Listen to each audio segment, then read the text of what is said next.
अस्सलाम वालेकुम। मेरा नाम ज़ीशान फरीद है और मैं MSc एग्रीकल्चर फैसलाबाद से हूँ और ज़राअत के शोबे में काम करते हुए मुझे तकरीबन 16 से 17 साल हो चुके हैं। इस वक्त मैं फोर ब्रदर्स एक इदारा है, उसकी एक जैली कंपनी बायोलॉजिक AG में as a regional sales manager Sahiwal काम कर रहा हूँ। जब हम कपास की बात करते हैं तो जो हमारा कपास के ऊपर सबसे बड़ा प्रॉब्लम उभर कर सामने आया, जिसमें सफ़ेद मक्खी 2020 में कपास के ऊपर फिर दोबारा से मेजर पेस्ट बनकर उभरा है। सफ़ेद मक्खी के खात्मे के लिए मुख्तलिफ इदारों के पास मुख्तलिफ प्रोडक्ट्स और ज़मींदार भाई एक स्ट्रेटजी के तहत इसे कंट्रोल करने की कोशिश कर रहे हैं, मगर अब तक का जो हमारे ज़मींदार भाइयों का फीडबैक है वो ये है कि सफ़ेद मक्खी और थ्रिप्स नाकाबिले कंट्रोल पेस्ट के तौर पर 2020 में उभरा है। जब हम सफ़ेद मक्खी की बात करते हैं, इसके लाइफ साइकिल को, इसके दौरान ज़िंदगी को, और जब हम गौर करते हैं तो ये 2 से 3 हफ्ते का पेस्ट है और इसमें बाले, अंडे और निम्फ ये तीनों स्टेजेस मौजूद होती हैं इसके दौरान ज़िंदगी में। मगर जो सबसे ज़्यादा ख़तरनाक और जो कपास को मौशी नुकसान पहुँचाने का सबब बनती है वो सबसे ज़्यादा निम्फ्स, इसके सफ़ेद मक्खी की हालत जो होती है निम्फ की, वो सबसे ज़्यादा नुकसानदेह होती है। जब हम निम्फ की बात करें तो निम्फ के 5 स्टार या 5 स्टेजेस या 5 फेजेस होते हैं। First instar, second instar, third instar, fourth instar और फिफ्थ इंस्टार। और ये 5 इंस्टार जो निम्फ के हैं वो इंतहाई खतरनाक और सबसे ज्यादा रस चूसने का सबब बन रहे होते हैं। जब हम सफ़ेद मक्खी को कंट्रोल करना चाहते हैं तो हमारे पास बाज़ रिवायती प्रोडक्ट्स और बाज़ नए प्रोडक्ट्स मौजूद हैं मार्केट में। रिवायती प्रोडक्ट्स में हम जब देखते हैं तो सबसे पहले असीटामेप्रिड, उसके बाद बक्लोफिजम,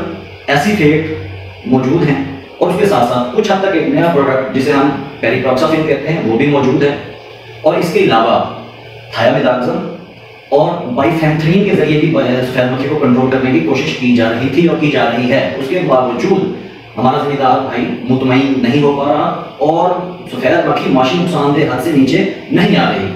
जिसकी वजह से कपास की पैदावार शदीद मुतासर भी हो रही है और मुतासर होने का आगे फ्यूचर में अंदेशा भी है। क्योंकि मौसमी सूरत हाल देखें तो बारिशों का सीजन शुरू हो चुका, मौसम में नमी और हीट मौजूद है, तो सफ़ेद मक्खी को बढ़ने के लिए हॉट एंड ह्यूमिड वेदर बहुत ज़्यादा सपोर्ट कर रहा होता है और वो वेदर इस वक्त मौजूद है जबकि ये पेस्ट भी बहुत ज़्यादा हॉट स्पॉट की सूरत इख्तियार कर चुका है। सफ़ेद मक्खी के कंट्रोल के लिए बहुत ही शानदार जहर, नई तहकीक, नया प्रोडक्ट बायोट्रेडर्स, फोर ब्रदर बायोट्रेडर्स मार्केट में लेकर आया, जिसका नाम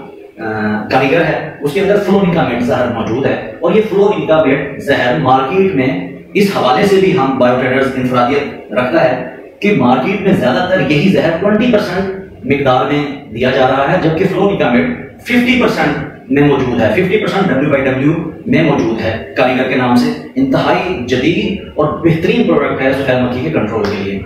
मैं आपसे दोस्तों से एक मुख्तसर सी स्ट्रेटजी शेयर करना चाहूँगा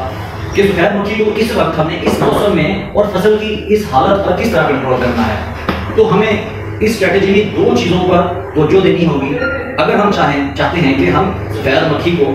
माशी नुकसानदेह से नीचे लेकर आएँ। उसके लिए बायोट्रेडर्स का रिसर्च बेस्ड जदीद और सबसे सुपर फिट प्रोडक्ट ब्लास्टर मौजूद है, जिसकी स्टैंडर्ड पैकिंग 250 ml है।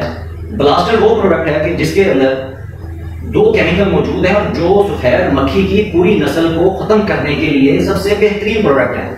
उन प्रोडक्ट का नाम जहरें जो उस प्रोडक्ट के अंदर मौजूद हैं वो असीटामेप्रिड जो कि 21.6% की मिकदार में मौजूद है और उसके साथ साथ पेरिप्रॉक्साफिन जो कि 20% की मिकदार में मौजूद है। अब ये दोनों जहरें रिवायती जहरों की सूरत में मुख्तलिफ ज़मींदार और मुख्तलिफ औकात में करते आ रहे हैं, लेकिन ये सिर्फ एक बेहतरीन स्ट्रेटजी के जरिए हम सफ़ेद मक्खी को इससे कंट्रोल करके 100% नतीजा हासिल कर सकते हैं। इसके अंदर देखना यह है कि जो केमिकल्स, जो जहरें मार्केट में मौजूद हैं, उनके अंदर 2 खासियतें या 2 खूबियां मौजूद होती हैं कि बाज़ दफ़ा जब 2 केमिकल आपस में मिलाए जाएं तो उनको मिलाने से या तो दोनों जहरों की ताकत में इजाफा हो जाता है, जिसे हम सिनर्जेटिक इफेक्ट या सिनर्जी कहते हैं,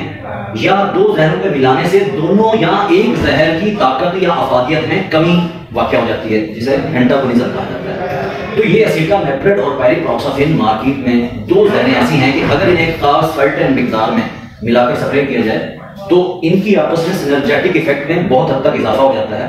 और इनकी इसी सिनर्जेटिक इफेक्ट की वजह से हम सफेद मक्खी को बेहतरीन अंदाज में कंट्रोल कर सकते हैं। और इसी रिसर्च की बेस पर और इसी फायदे के तहत मार्केट में ब्लास्टर प्रोडक्ट बायोटेडर्स का मौजूद है।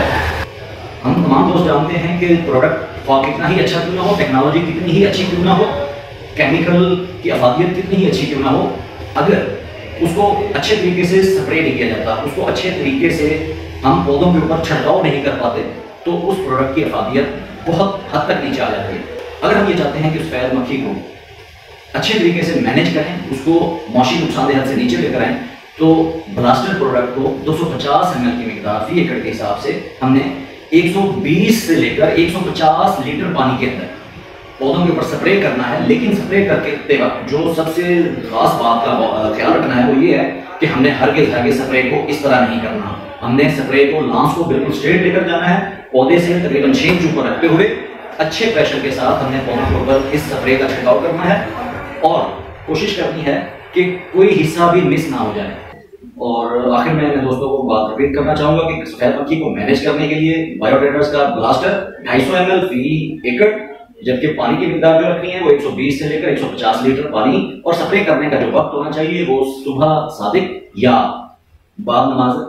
असर के बाद स्प्रे करना चाहिए या फजर के वक्त स्प्रे करना चाहिए। जो काम में स्प्रे करें, पानी की मिकदार ठीक हो, सही तरीके से अप्लाई कर लें, तो ब्लास्टर प्रोडक्ट हमें मौसमी नुकसानदेह हद से, सफेद मक्खी के मौसमी नुकसानदेह हद से नीचे लाने में कामयाब हो जाएगी। इसके अलावा थ्रिप्स और सर्फ तेल के बारे में मैं आने वाली अपनी वीडियो में आप दोस्तों से बात करूंगा इंशाल्लाह ताला। इसी तरह मैं इन दो पेस्ट को भी मैनेज करने का तरीकाकार और केमिकल, और जो कि ना सिर्फ बेहतरीन मैनेजमेंट दे बल्कि मुआशी लिहाज से भी बहुत इकोनॉमिकल हो, आने वाली वीडियो में बात करेंगे। दोस्तों का बहुत शुक्रिया। अल्लाह आपका निगहबान हो और आप अल्लाह ताला आपके रिज़्क और रोज़ी में बरकत अता फरमाए।